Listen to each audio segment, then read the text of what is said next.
கிறிஸ்துவுக்குள் பிரியமானவர்களே, இந்த அருமையான நாளிலையும் கூட கர்த்தர் நம்மளோடு பேசின ஒரு வார்த்தை, துன்மார்க்கருக்கு கர்த்தர் தூரமாக இருக்கிறார், நீதிமான்களின் ஜெபத்தையோ கேட்கிறார்.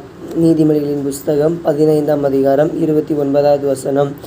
துன்மார்க்கருக்கு கர்த்தர் தூரமாக இருக்கிறார், நீதிமான்களின் ஜெபத்தையோ கேட்கிறார்.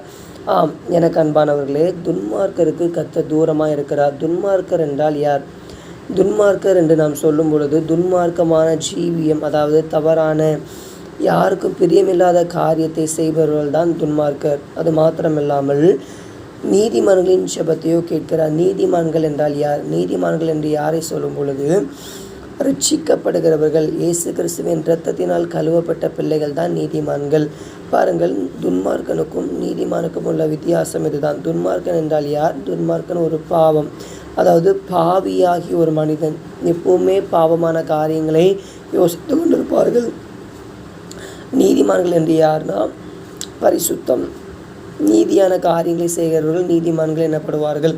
ஆகவே துன்மார்க்கருக்கு கர்த்தர் தூரமாக இருக்கிறார். நம்முடைய வாழ்க்கையிலையும் கூட நாம் துன்மார்க்கமான ஜீவியத்தை நாம் செய்யும் பொழுது, துன்மார்க்கமான வாழ்க்கையில் நாம் வாழ்ந்து கொண்டிருக்கும் பொழுது கர்த்தர் நம்மளுடைய வாழ்க்கையில் அற்புதத்தை செய்ய முடியாது.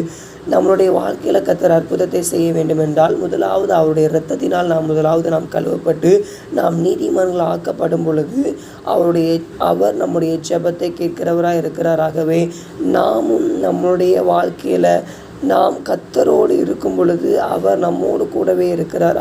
ஆகவே நாம் அவருடைய இரத்தத்தினால் நாம் முதலாவது கழுவப்பட வேண்டும், பாவத்துக்கு மரித்து நாம் நீதிக்கு பிழைக்க வேண்டும் என்று சொல்லி ஆண்டவர் விரும்புகிறார். ஆகவே நாமும் கூட நீதியோடு வாழ்வோம். கர்த்தர் நமக்கு நீதியுள்ள ஒரு வாழ்க்கை வாழ அவர் கிருபை செய்வார். அப்படி கண்களை மூடி நாம் ஜெபிக்கலாம்.